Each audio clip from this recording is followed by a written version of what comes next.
8월 16일 모닝 미팅 시작하도록 하겠습니다. 먼저 전일 마감 시황 및 증시 동향 발표가 있겠습니다.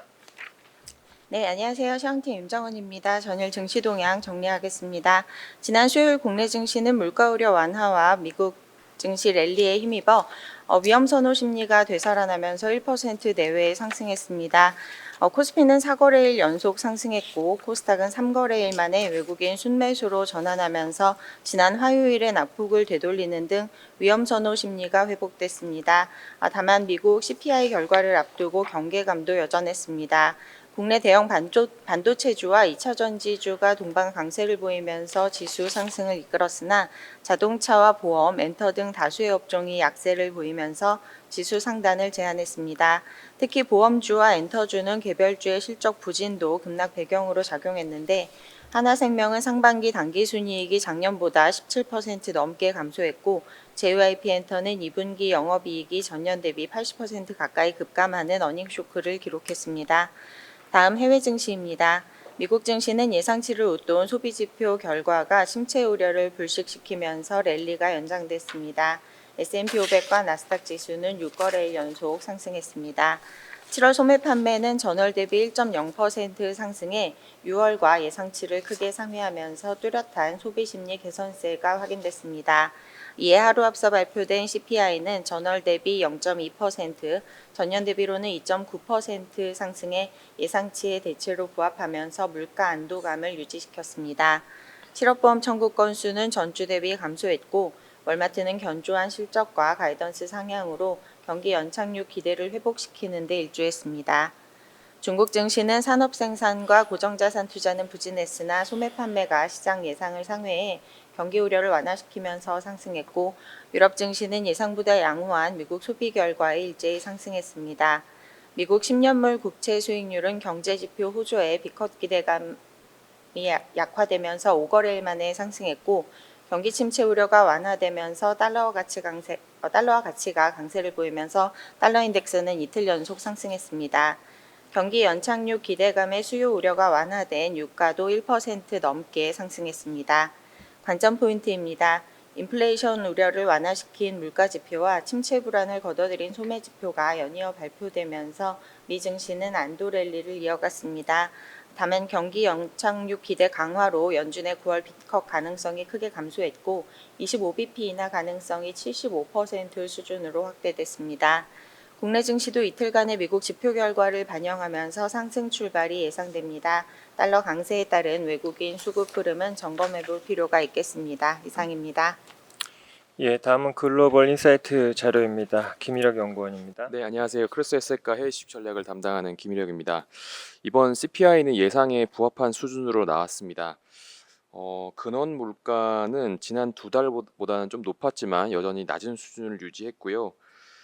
주거 가격 지수가 전월 대비 0.38% 상승하면서 전월에 비해서 좀 높아졌고 또 주거를 제외한 근원 서비스 가격 지수도 전월 대비 0.21% 상승하면서 최근 두 달의 전월 대비 하락 흐름이 일단 마무리가 됐습니다. 하지만 이 수치도 직전 2개월을 제외하고 보면은 작년 6월 이후 최저치입니다. 7월에 주거의 변화율이 이전 수준으로 다시 높아지긴 했는데 이 선행하는 지표들이 약한 흐름을 계속 이어가고 있는 상황입니다. CPI에서 주거의 비중이 가장 큰데 이 주거의 상승률이 하반기에 하향 안정될 거라는 시장 전망이 유지되면서 다른 항목들의 물가 상승 압력이 조금 높아지더라도 이 CPI는 하향 안정될 거다라는 기대가 계속 유지되고 있습니다. 교통 쪽에 물가가 다시 올라갈 가능성이 좀 있는데 혹시라도 이 교통 항목의 가격 하락세가 잦아들더라도 저희는 의료 서비스의 가격 지수가 큰 폭으로 하락을 했는데요. 이런 것처럼 임금이 하향 안정되면서 이렇게 임금과 상관성이 높은 주거를 제외한 근원 서비스 가격 지수의 상승률 둔화는 이 하위 항목 어딘가에선가 계속 나타날 거라고 생각을 하고 있습니다. 7월 소매 판매가 또 어제 나왔는데 전월 대비 0.97% 증가하면서 시장 예상 0.3%를 상회했습니다. 소비 증가세가 약해지고 있지만 급격하게 위축되는 모습이 관찰되지 않으면서 일단 경기 침체 우려가 낮아졌습니다. 자, 이런 상황이 된다면 사람들은 경기 민감주 베팅을 해볼 만도 할 것 같은데요. 저희는 7월 3일자로 트럼프 공화당 승리 시나리오에 대비해서 경기 민감주 비중을 확대하는 전략을 제시한 바 있습니다. 근데 저희가 예상치 못하게 성장주 급락기에 이 경기 민감주는 굉장히 강한 방어력을 보였습니다.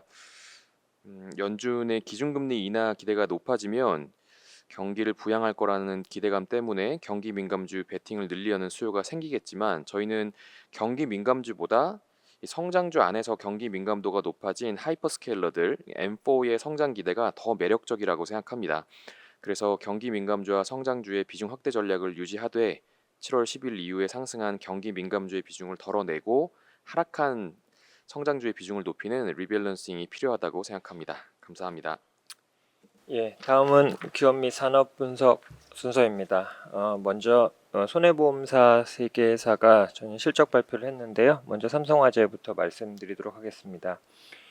투자 의견 바이 목표 주가 43만 5천 원을 유지합니다. 저희가 투자 의견을 바이로 유지하고 있는 이유는 킥스 비율이 삼성화재가 가장 높습니다. 또한 ALM이 지금 오버 매칭, 즉 자산 듀레이션이 부채 듀레이션보다 좀 긴 상황이기 때문에 금리 하락 구간에서도 킥스 비율 방어가 가능하다라는 점이 가장 중요한 포인트고요. 두 번째로는 이런 높은 킥스 비율 하에서 중기 목표 주주 환원율 50%를 감안을 할 때 배당 수익률뿐만 아니라 지속 가능 ROE 방어에도 긍정적일 것으로 생각을 하고 있습니다.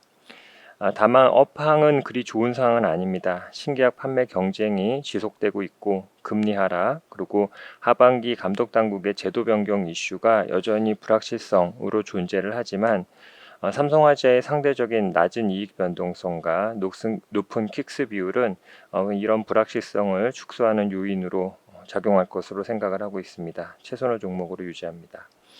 2분기 지배주주 순이익은 6,114억 원으로 컨센서스를 8.8% 상회했습니다.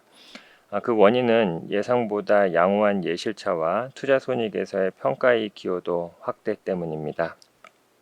다음은 DB손해보험 말씀드리겠습니다. 투자의견 바이와 목표 주가 14만 원을 유지합니다. 투자의견 바이를 유지하고 있는 이유는 이제 2분기에도 기대치를 큰 폭으로 상회하는 실적을 시현을 하였고 중장기 목표 주주 환원율 35%를 제시를 했습니다. 이제 킥스가 200에서 220 사이에 관리가 되고 향후 5년이라는 타임라인을 줬습니다.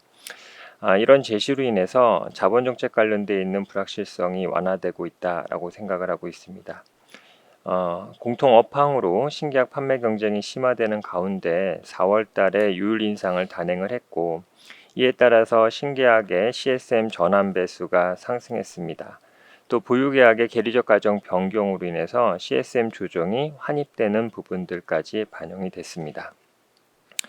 하반기 신계약 경쟁이 이제 심화되는 가운데 킥스 관리의 중요도가 커질 것으로 생각을 하고 있고 2분기에 개선된 킥스의 수익성과 신계약 수익성을 감안할 때 이런 관리 능력이 중요한 투자 포인트로 작용할 것으로 생각을 하고 있습니다. 삼성화재와 더불어 최선호 종목으로 유지합니다. 2분기 별도 기준 순이익은 5,407억 원으로 컨센서스를 16% 상회했습니다. 지난해 매우 부진하였었던 일반보험 손익이 정상화되었고 장기보험 예실차가 기대치를 상회하였기 때문입니다. 일반보험 같은 경우에는 지난해에 괌 태풍과 하와이 화재의 영향으로 매우 부진한 실적을 시현하였으나 2분기 이후 정상화되는 그림을 보여주고 있습니다.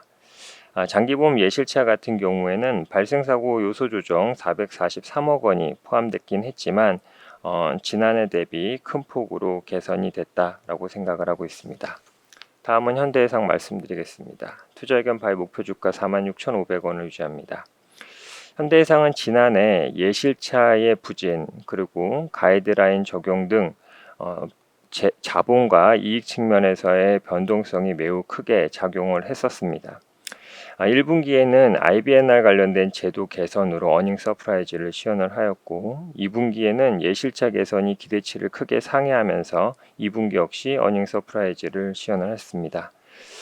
경쟁사 대비 신계약의 마진율이 상대적으로 낮은 상황이 유지되고 있었는데 4월 달에 건강담보의 유율을 크게 인상을 하면서 신기하게 CSM 전환 배수가 크게 상승하였고 이는 경쟁사와의 격차 축소를 의미를 합니다.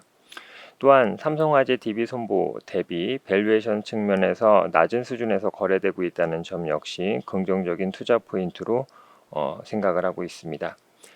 다만 이제 2분기에 반영된 큰 폭의 예실차 개선은 발생사고 요소 조정의 영향이 크게 작용하였다라는 점이 있고 지난해 가이드라인 적용 이후 증가된 부채로 인해서 ALM의 미스매칭이 확대가 됐습니다. 따라서 금리가 하락하는 구간에서 퀵스의 변동성이 확대될 여지가 존재를 합니다.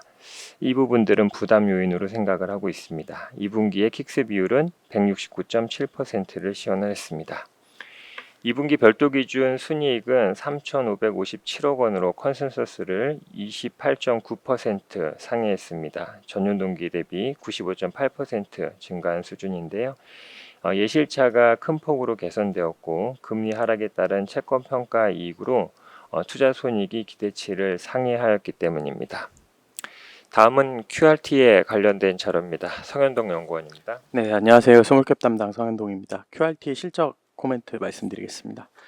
QRT 2분기 실적은 매출액 158억 원, 영업이익 13억 원으로 이제 영업이익 정상화가 나타난 부분을 좀 하이라이트 드리고 싶습니다. 부문별로는 이제 신뢰성 평가가 99억 원, 그리고 종합 분석이 41억 원, 그리고 뭐 장비 5억 원, 그리고 기타 14억 원을 기록을 했고요. 2분기 실적에서 이제 주목할 만한 부분은 이제 신규 분석 장비 도입에 따라서 종합 분석 매출액 증가가 시작되었다는 점과 그리고 이제 장비 매출이 시작되었다는 점에 좀 주목할 필요가 있습니다. QRT는 반도체 신뢰성 평가 및 종합 분석을 영위를 하고 있는데요. 이 부분의 중요도는 지속적으로 증가할 것으로 전망을 하고 있습니다. 반도체가 점점 경박 단소화가 진행이 되고 다기능화 그리고 적용처가 이제 기존 IT 기기에서 데이터 센터, 우주항공, 자율주행 등으로 이제 확장이 되고 있는 국면이고요. 이제 뭐 2분기 실적을 시작으로 하반기에도 실적 개선세를 좀 이어가면서 상저하고 실적 흐름을 예상을 하고 있습니다. 하반기에는 주요 고객사의 HBM 관련 수요가 지속되는 가운데 레가시 관련된 R&D 프로젝트들이 회복세를 좀 보일 것으로 생각을 하고 있습니다. 감가상각비 같은 고정비 비중이 높은 원가 구조상 매출액 증가에 따른 영업 레버리지 효과가 크게 나타날 전망이고요. 2024년 연간 실적은 매출액 750억 원, 영업이익 110억 원으로 예상이 됩니다. 이상입니다. 예, 다음은 제형솔루텍의 2분기 실적 리뷰 자료입니다. 김영겸 연구원입니다. 네, 제형솔루텍 2분기 리뷰 말씀드리겠습니다. 매출액은 362억 원, 영업이익 30억 원, 당기순이익 24억 원을 기록을 했습니다. 매출액은 79.9%, 영업이익은 1353%, 당기순이익은 99% 증가했습니다. 고객사 A 시리즈 OIS 액추에이터와 플러그십 엔코더 AF 확대가 실적을 견인했는데요. 기존 저수익 라인업인 VCM, 엔코더 AF 중심에서 수익성 좋은 고사양 OIS 액추에이터 매출 확대에 따라서 하이싱글 OPM을 달성을 했습니다. 상반기 전체 실적을 보시면 매출액 729.8억 원, 영업이익 65.6억 원, 당기순이익 55.2억 원을 기록을 했고요. 2분기뿐만 아니라 1, 2분기 합쳐서 전년 대비 매출액은 50.5%, 영업이익은 259.4%, 당기순이익은 212% 증가를 한 상황입니다. 스마트폰의 스펙 향상에 따라서 소비자 체감이 가장 크게 나타나는 부분은 고사양 카메라, 그리고 두께 저감, 배터리 용량 증가 등이 소비자가 체감할 수 있는 스마트폰의 스펙 향상인데요. 특히 올해 글로벌 시장에서 플래그십 이하 경쟁이 매우 치열해지면서 플래그십에만 채택되었던 고사양 OIS가 중저가 기종까지 확산되고 있는 추세이고 향후 더 가속화될 전망입니다. 제형솔루텍은 현재 중저가 OIS 확산 트렌드에 맞춰서 FS OIS 개발을 완료했는데요. 이 FS OIS는 스프링 OIS라고 생각하시면 될 것 같고요. 이 FS OIS의 장점으로는 카메라 두께를 최소화할 수 있고 부품 감소에 따른 플래그십 OIS 대비 단가 인하 대응이 가능하다는 점입니다. 향후 주요 고객사의 차기 중저가 모델의 상품성 개선에 큰 역할을 할 것으로 보여 다수 모델의 지속될 가능성이 큰 것으로 판단합니다. 고객사 전체 스마트폰 비중에서 이 A 시리즈 비중이 약 70% 정도로 추정이 되는데요. 대수로는 1.6억 대에서 1.8억 대로 추산이 되는 고객사의 핵심 제품군입니다. A 시리즈 OIS 진출은 제형솔루텍의 볼륨 확대에 큰 역할이 기대가 됩니다. 제형솔루텍은 2023년 하반기 플러그십 모델인 갤럭시 S23 FE OIS에 진입을 했고요. 올해 10월에 출시가 유력한 갤럭시 S24 FE에도 OIS를 납품할 예정입니다. 이러한 레코드를 통해서 올해 하반기 그리고 내년에는 고객사 플러그십 모델인 폴더 플립 Z S 시리즈의 스펙 업그레이드에 따라서 OIS 액추에이터 신규 진입이 유력한 상황으로 추정이 됩니다. 이미 베트남 공장 증설을 완료했고 월 360만 개, 연 4,320만 개의 OIS 생산 능력을 확보하고 있기 때문에 고객사 대응이 바로 가능합니다. 채택 시에는 가동률 상승에 따라서 매출 확대와 두 자릿수 OPM이 기대가 됩니다. 이상입니다. 예, 다음은 미국 주식 관련 자료고요. 팔란티어 테크놀로지입니다. 유중호 연구원입니다. 안녕하세요. 미국 기업 분석 담당 유중호입니다. 팔란티어의 경우 이번 분기 호실적을 발표했고 그리고 이와 더불어 연간 가이던스를 상향 조정했는데요. 이에 따른 올해 매출 성장과 고객 유입 증가가 기대되는 부분이 있습니다. 그러나 저희는 밸류에이션 관점으로 봤을 때 일단 높은 단기 변동성이 예상되고 그리고 상대 주가도 고평가된 것으로 판단합니다. 팔란티어의 이제 12개월 선행 2위 매출액 배수는 이제 21.3배로 동종 기업을 상회하면서 약 프리미엄이 약간 있습니다. 향후 매출 성장성 감안하더라도 시장과 동종 기업 대비 약간 소폭 높은 수준을 기록하고 있고요. 장기 성장성 감안한 주가 수준도 이제 시장과 산업 대비 높은 수준을 기록하고 있습니다. 이번 실적을 살펴보면 매출과 주당 순이익은 모두 시장 예상치를 상회했습니다. 유럽 시장은 일단 지난 분기 말하는 대로 약간 부진했었는데 미국 기업이 증가하면서 일단 이를 상쇄했고요. 그리고 전 세계적으로 국가 안보랑 방위 수요가 증가하면서 정부 산업 매출도 증가했습니다. 이런 추세는 올해도 이어질 것으로 좀 보고 있습니다. 특히 이번 분기에는 이제 마이크로소프트랑 협업을 발표하면서 마이크로소프트의 애저 AI 환경에서 팔란티어의 AIP 소프트웨어를 제공할 것으로 보입니다. 이에 따른 일단 접근성 개선이 기대되고요. 이에 따른 매출 성장도 또한 기대된다고 보고 있습니다. 이번 분기에 신제품을 하나 발표했는데 워프스피드라는 차세대 ERP 시스템입니다. 고객 맞춤형으로 제공될 것으로 보여 일단은 수요가 꽤 있을 것으로 보고 있고요. 그리고 이 밖에는 이제 미군이랑 협업해가지고 군용 이동 기지국 차량인 타이탄을 개발하는 등 기업이랑 이제 정부 모두 지금 성장세가 나타날 것으로 예상하고 있습니다. 그러나 주가는 좀 비싼 수준에 있다라고 좀 말씀드립니다. 자세한 내용 리포트 참조해 주시면 감사드리겠습니다. 예, 이상으로 준비된 자료 발표를 마쳤습니다. 감사합니다.